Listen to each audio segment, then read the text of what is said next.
Slimehouse TV, myself, Theo Kane. This is part 2 of the two-parter where we went to Scotland to check out the Ray Harryhausen exhibition, and then we headed out to Newcastle to check out something else that was cool. So if you saw that video, you'll know how much of a mind-blowing experience it was for me going to see Ray Harryhausen and the models and all that stuff. We'd been up since super early that morning, was so high off of caffeine, and at this point of the day, we'd been out for like 10 hours or something. My mind was really melted. I was having to have like little power naps in the car and stuff like that. But regardless, Malik stayed away for the whole thing driving us. So first of all, big up to Malik because that guy's an absolute soldier. But we went to Edinburgh, checked out the Harryhausen exhibition, met up with my brother Respek BA for a little bit, and then headed out to Newcastle to a secret location.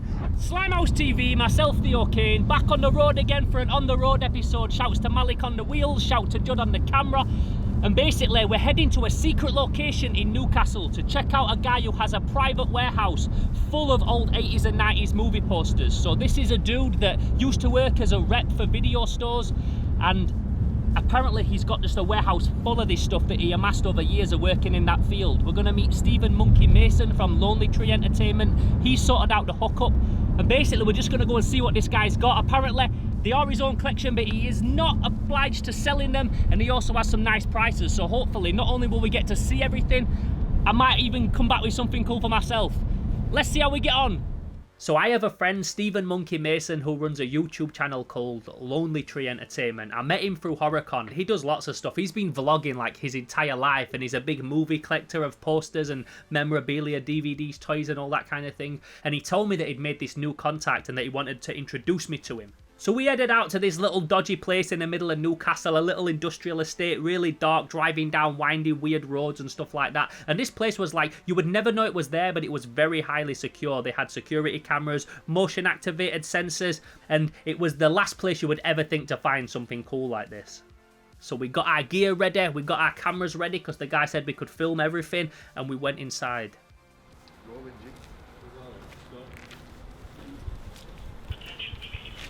We're here. James Bond as well. Wow. Oh, it's nice and light in here. Look, old chopper bike. So instantly I'm greeted by something that's so familiar to me, and he's got an old original rally chopper there. My dad used to restore choppers when I was a kid, so I'm like very well rounded with choppers. So instantly myself and the guy Nigel that owns all this stuff in his warehouse instantly bonded over talking about rally choppers. And it's got the old school gears there. If it were a repro it wouldn't have them, and the seats are a bit different. The seats split into two. Do you know like two of the best ones you ever got? And then I turn round and instantly my eyes are drawn to this giant Rambo 3 original poster that he's got laid out on the table. How come it's laminated like that? Did you have it laminated? There again, the business I'm in now, which I have been for 20 years, is I do themed events for companies. Right. So I can see that this thing's been laminated, and at first I don't really know why, but Nigel tells me that he now runs events, themed events, and one of the themes that he does is an 80s night, so these things have to be laminated to keep them safe, which makes sense. He even said that he wishes he hadn't done that now, because he did this years ago before these posters were really worth anything, but you can cut them out. I told him that I have had laminated stuff before, and if you're very careful you can get it out, so it's not the end of the world, but this is something that really caught my eye. Obviously, if you know me, you know that Stallone is not only someone that I'm a big fan of, he is like my ultimate hero. So I see this original Rambo 3 poster, and it's not a photo poster because I've got a photo poster of Rambo 3, but the original airbrushed painted artwork. You know I love that. It's my favourite artwork of all time, movie poster art and movie VHS art. So instantly this has drawn my eye. I've seen the chopper. I know I'm in good company with Nigel.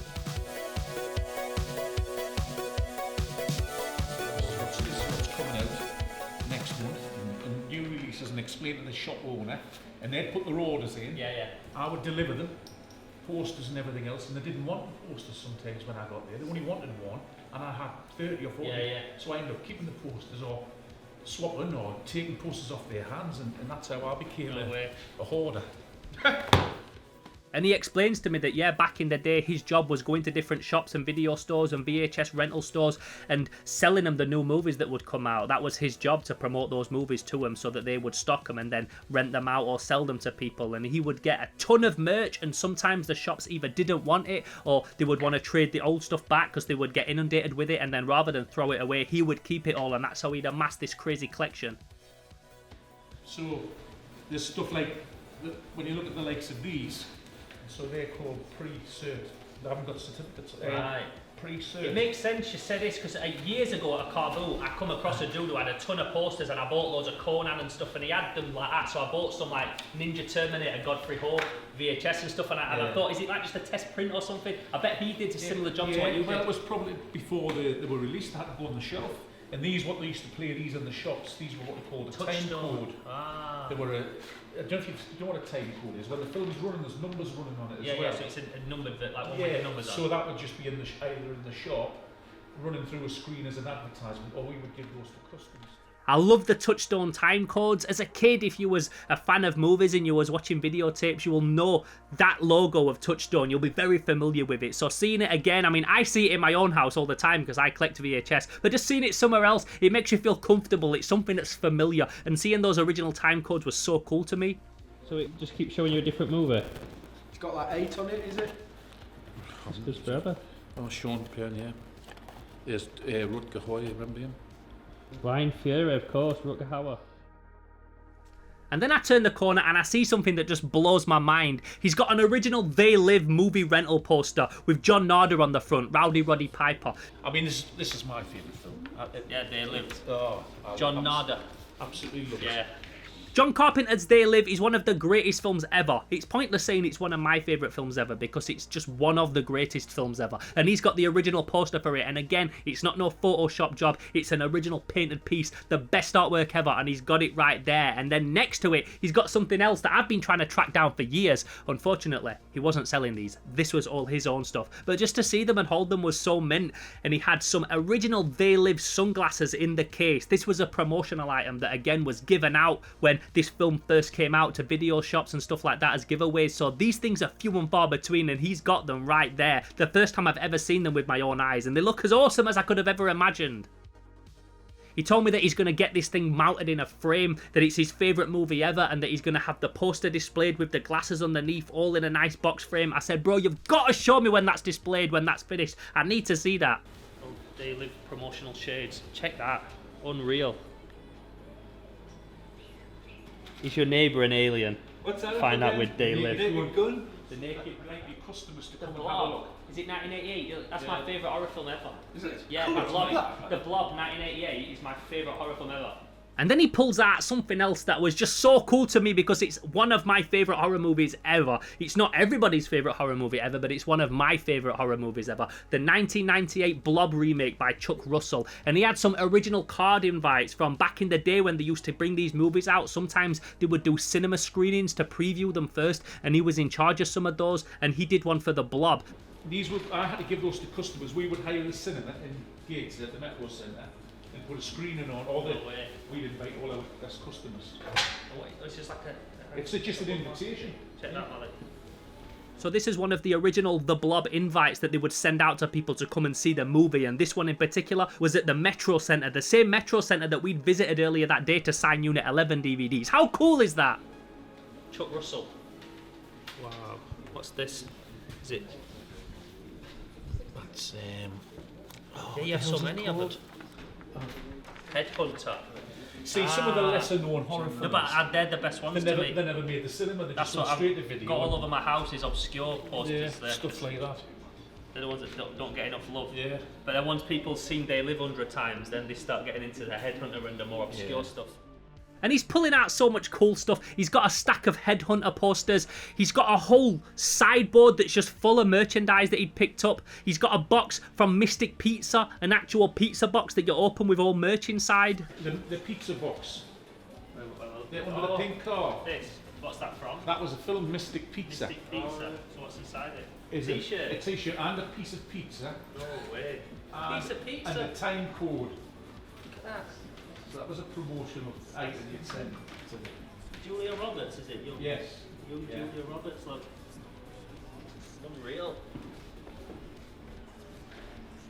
I'm seeing stuff for Abyss, the movie Major League. He's got a rubber gun from the movie The Naked Gun. This whole sideboard is just full of cool stuff and all merch that you don't really think about when you think of movie merch. This is all really obscure, weird stuff, and that would just made it so much more cooler to me.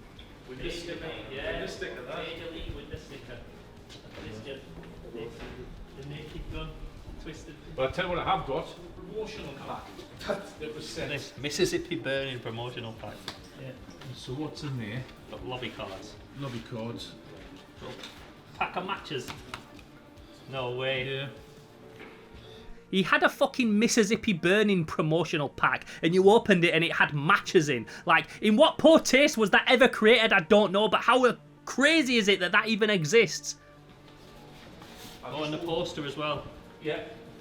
Here comes the surprise for you. What is it? What's this worth, do you think? This was sent to me for best sales of Beetlejuice.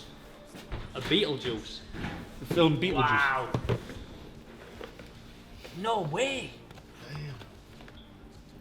I wouldn't want to taste it, like, but What is it? Is it a it's wine? a bottle of red wine, yeah, bottle of Beetlejuice. Beetlejuice. Oh, mate. And when we, as sales reps, we would get incentives. So because he was one of the dudes that was selling Beetlejuice for Warner Brothers at the time, and he had such good sales on it, as a present, they sent him a bottle of wine, a bottle of Beetlejuice. I've never seen this thing before. This must be like a holy grail if you're a Beetlejuice collector. Do you know what we're here? We've had like 3 hours sleep and I was starting to fall asleep. Now I've walked in here and seen this stuff, like I'm so awake and alert, yeah. You don't look it, bro. Yeah. Do you want to look dead? Yeah. So I'm looking around and I'm just seeing all this cool stuff and I'm thinking like, boy, I've been awake since like 5 o'clock this morning. This morning I've seen all that Ray Harryhausen stuff, and then now I'm here seeing all this original merchandise from video shops. My mind was completely melted at this point, and we'd not even seen the holy grail of his collection yet. And because this guy Nigel does events, he's just got cool stuff all over his warehouse, and it's all really clean and nicely maintained, the best way to display a collection. So I had a little hot chocolate to sort my head out before he took us into the next room. Wow! Does that drive about? Is it it's like a terrain track. It's a Land Rover Defender, so we've done work with different companies. Soon as I walk in, I see that he's got a giant RC Defender track where a Defender drives over different terrain, something else that he takes around different events. He's got crazy stuff all over this place, but obviously the thing that I'm looking for are the movie posters. So, oh jeez, at least they're all numbered.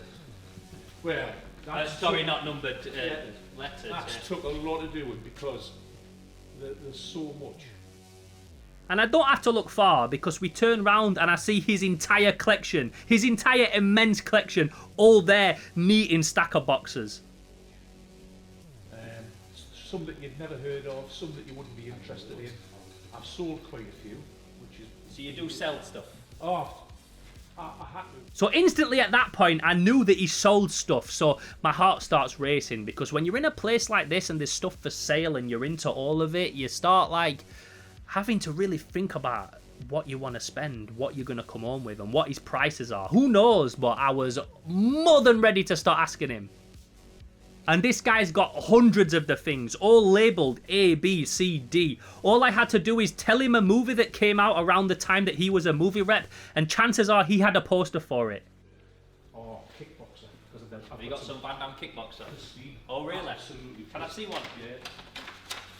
Come take. That's Bloodsport. That's what's Bloodsport pre-release. Have you got Bloodsport as well? Absolutely, yeah. He's pulling out the Van Damme. If you know about me, I'm a massive 80s and 90s movie action freak. I love this shit. So he's pulling out the Van Damme posters. Wow, it's nice and shiny. Look at that. Is it a sticker? No, is it, it's just a sheen to it? It's a good quality poster. We'll get a close-up of this. Can you see it up there? So that would be, is this a pre-release one, so coming soon, or is this like when it's out? I don't know. like it seems that VHS code's got the 80 on it. Yeah. Oh, beauty, look at So that. that there, what's it selling for? I think that's pre... 1987, Canon. There. Out where? Golem and Globus, There. Legends, August the 4th. So that is a pre-release. And then I had to ask him, he had the Blob tickets outside. I said, yo brother, have you got a poster of the Blob? The Blob, yeah. Well, what would be under the reckon? It might be the. He is clever, isn't he? Oh, there it is, man. You got it. It's a nice little one. It's not a Blob poster, this is the Rainbow sticker. Oh. Not too many of them around. Let me see it roll that. So it turns out he didn't have a poster of the Blob, but he did have an original window sticker. This is something that you would stick on the window or a VHS rental store or a shop that was selling this movie. Again, something that's meant to be used for a little bit of time, then scraped off and thrown away. So the fact that he had one of these there, preserved, never taken off the sticker, was fucking awesome. And he's just pulling out poster after poster. We're seeing some awesome artwork. Cocoon, the return.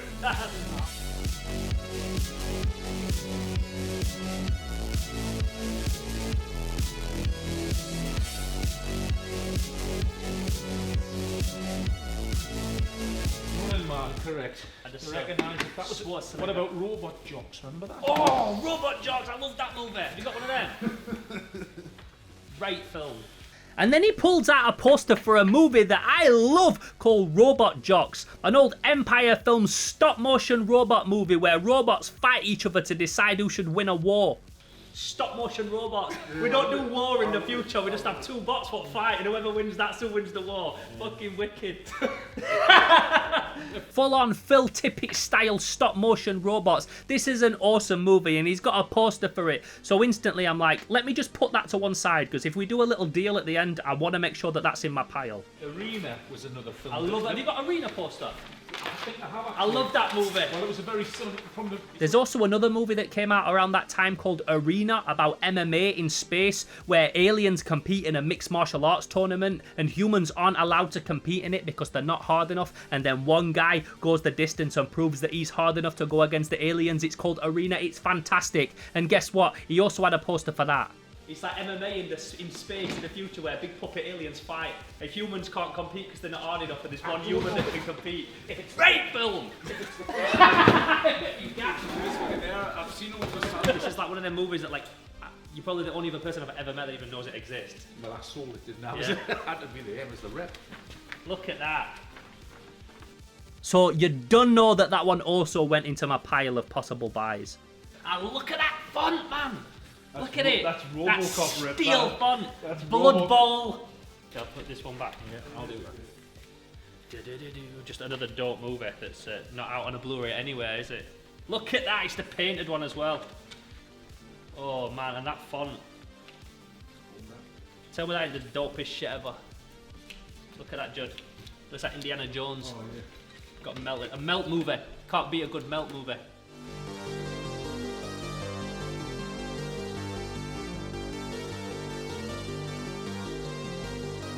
What was also really cool about this guy Nigel is, if you couldn't tell by his warehouse, he was very neat and very organised. So he had a little black book with all the titles of the movies in it alphabetically listed so that you could go through and see if he had that poster. He said a lot of them he has sold over the years because he couldn't keep them all, but it was nice that I could just give him a name, and if it was in that book, chances are he still had the poster of it. Yeah, they're wicked. Still got the bubble gum in. Should we eat one on camera? Oh, you're joking, aren't you? Oh, it's the Keaton comic. Filofax. Oh, is that what it is? Filofax. When people use the Filofax. Batman Filofax.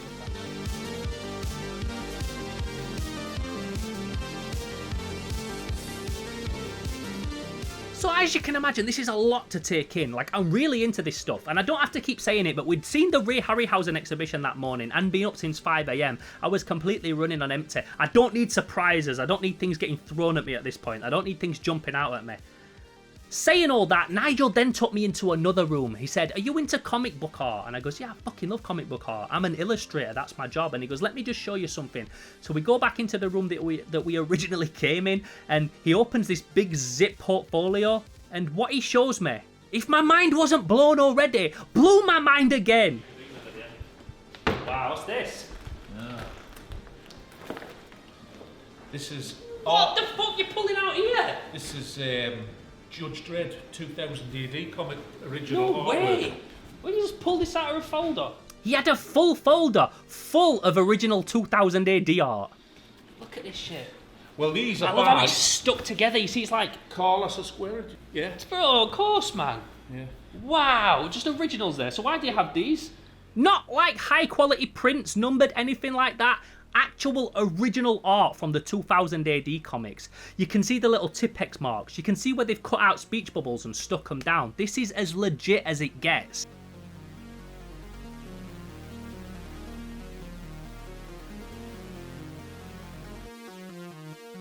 If that were printed, it'd all be black, but seeing the marker etch the different layers which are running out of it, it's unbelievable. Look at this, man. Ah! Check that, Malik. Acetate overlay. Yeah, so you've got the acetate overlay with the with all the speech bubbles, so you've got all the artwork underneath, and then that lays over like that, and then they print it as is, straight into paper. If you know this show, if you know about my movie Unit 11, you'll know how much I love 2000 AD. I got the cover for my movie painted by my favourite 2000 AD artist, Greg Staples. We've interviewed him on this show. He's now a great friend of mine, but I met him through my love of 2000 AD art. No art quite hits like 2000 AD. It's got this mad British flair to it that other artists just don't encapsulate. They're really cool in their own way. All these artists are amazing in their own way, but there's something about 2000 AD art that just has a little bit more of an edge than any other comic to me, and he had a folder full of it. I fucking love it. It's an era art we'll never see again either. It's like so of its time. Yeah, there's a certain look for a certain era and a certain time, and you can't replicate it if you try, because it's just got the essence of the time. He told me that he went to an auction to buy a load of Viz artwork, and he got outbidded in the auction. Then just as he was about to leave, he saw that this lot came through of all this original 2000 AD art, and he had to take a little punt on a grunt with it, and he ended up coming home with the full folder. And as an artist, as an illustrator, as an art lover, and someone that loves artistry and design and cool stuff, you can look at this thing on a page. Like I said about the Harryhausen art, you can look at it in a book, but until you see it up close, you don't take in how incredible it is. So seeing this stuff, and not on a 2000 AD size page like A4, like full A3, A2, full size big stuff, seeing it that close, you see the imperfections, you see where they've cut back with the rubber and the Tipex, and you can see the marker lines and stuff like that. Honestly, unless you see it up close, it's indescribable. Look at it, look at his jaw winning, man. Flawless. A few lines, just a few like quick, but just so confident with the strokes they can just bang it out. Like, look at that plane coming down, which in theory you could just draw side on and really boring, and they've done like looks like it's proper cascading. That's lovely, that, isn't it? Yeah, it is. It really is. Obviously, that wasn't for sale, and even if it was, I wouldn't even want to ask what he would want for that. But just to see it there in person, I felt honoured. I had to tell him, yo, I just want to say, thank you for showing me this, because this is the kind of thing that changes my life. It sounds really like over the top, but it really does. Seeing that stuff there, I will never draw the same again. Honestly, I will never draw the same again after I've seen that artwork close up. I won't. My visual perspective of art changes when I see something that's that good, and seeing that stuff up close, it changed my life. I ain't gonna lie. So as you can imagine, I'm having like the best time of my life on this day, and this was the perfect way to finish it off. So I'm just trying to get my bearings, give my little head a wobble and stuff like that, and think, okay, we're gonna have to leave soon, because we was gonna stay over at my friend Stephen's house that night, but there was a storm a coming, and Malik wanted to get off before that morning because there was gonna be bad snow, and up there in Newcastle they get like weather way worse than we do in Sheffield, so we were gonna have to head off real soon. So I said, okay, I'm gonna have to have a look at what I'm gonna come home with and what his prices are like. So there was lots of cool stuff at this place. There was the Rambo 3 poster, which he said wasn't for sale, so that was instantly off the table. There was the Radioactive Reporter and the They Live posters. They were both off the table. He weren't selling them. But he would sell me the Robot Jocks. He would sell me the Arena, and hopefully he would also throw in one of the little blob tickets, because I love that movie. So I got the stuff together that I wanted, and I made a deal with Nigel on them. What you got to get on the Arena poster and the Robot Jocks and one of these big ones. If I said to you 30 quid for them all, I'd be very you'd be happy with that? Yeah, of course I would. Sweet deal. Alright. Appreciate it, mate. Yeah. Pleasure. Nice to see you. Yeah, it's been fucking awesome. Yeah. I'm on like cloud 9 today. So for 30 quid, I came home with 3 of the coolest things, in my opinion, from that warehouse. There was lots of cool stuff that I liked there, but like I said, he wasn't selling everything. But luckily for me, the Robot Jocks, the Arena poster, and the blob ticket were all things that he was willing to part with. So for 30 quid for a real nice price, I came home with them. And that's coming on with me to the Slime House HQ. the blow. Thank you, sir. And I was probably at that screening that's on there. No, because you make me jealous. I also wanted the blob sticker, but I'd spent quite a bit of money on this trip already, and also I wanted to save my money because this was the same day that Horizon Zero Dawn Forbidden West was coming out, the Horizon Zero Dawn sequel. I'm also a big gamer. I love my PlayStation, and I don't often buy a game on release date, but Horizon Forbidden West was the exception. I couldn't wait to get that. I couldn't wait to explore the Forbidden West with Aloy, so I had to save my money to get that when I got home, because that was also out that same day. So they're what I left with. So thanks to my man Stephen here, we made it to the secret poster warehouse, and it was like more incredible than I could have ever like pictured in my head when you said that there's a dude with a warehouse full of old movie posters and he used to work as a film rep and stuff. Like, it didn't even prepare me for how epic it was in there and how much cool stuff he had. And when I saw that he had an arena poster on a Robot Jocks, as much as he had lots of cool stuff that I would have liked to come home with, those two posters and the little blob promotional flyer were like a must-have. I wouldn't have been able to leave without them. And Stephen got a little Dream Vestron video promotional thing. So respect, Stephen. Thank you so much for the hookup. And I am absolutely shattered, so I'm gonna climb in the car and fall asleep. So that's all you're getting from me today. So again, myself, Theo Kane, Stephen Monkey Mason from Lonely Tree Entertainment at a secret location in Newcastle. Boom.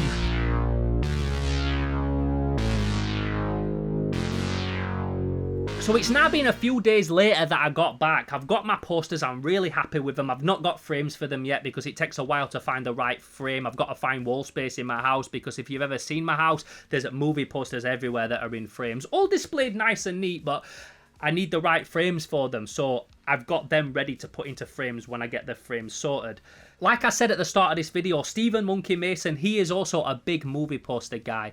And very much like me with my collection, I can't display everything. Some stuff has to go in storage. Sometimes you have to rejig stuff around and you have to replace one thing with another. And luckily for me, he got a new poster that he wanted to use the frame of another poster that he had and get rid of that poster. And luckily for me, it was an original Rambo 3 poster that he'd got from Nigel last year. So at the time, Nigel had a couple of these Rambo posters and he sent me that. So I now have my own Rambo 3 poster. So I came away from the warehouse with an arena poster, a Robot Jocks poster, a blob ticket, and an original Rambo 3 airbrushed poster, which is going to take pride of place on my wall. So I'm really happy. Also, since I got back, I kept thinking about that blob sticker. So maybe when I've edited this, I will also have one of those blob stickers as well, because I don't even know why I left that. Again, like I said, Horizon Zero Dawn was coming out. I wanted to make sure that we had enough money to get on with petrol and stuff like that, so I didn't want to break the bank and spend too much. But I did regret it when I got back. I kind of thought that, like, if I don't buy that blob sticker for the window, then who would buy it if I don't buy it? So I really do need that. So hopefully by the time I'm editing this thing, I also have one of those blob stickers. But if not, I'm sure I will get it off him at some point. Just a little update for you. So I'm just about to press export on the poster warehouse episode. It's all edited. I'm literally just about to press export on it. And all the talking that you've seen me doing throughout that video when I'm sat in the yellow Bruce Lee Game of Death / Kill Bill Slimehouse hoodie, which aren't available. I'm not trying to plug them. I just made that for myself. But all that talking that I did was recorded a week ago. So since then, there's been a bit of an update on everything. So I just wanted to let you know, show you what I've been doing in that time. So as you know, I got the Rambo poster. I got that in a frame now. That's looking mint. Shouts again to Stephen Monkey Mason for sorting me out his Rambo poster. That was really awesome of him. I got the Arena and the Robot Jocks posters both framed. Just cheap IKEA frames. Shouts to Malik for going to IKEA and getting them for me, but they look perfect and they're the perfect size, so I'm really happy with them. I also put this in a frame.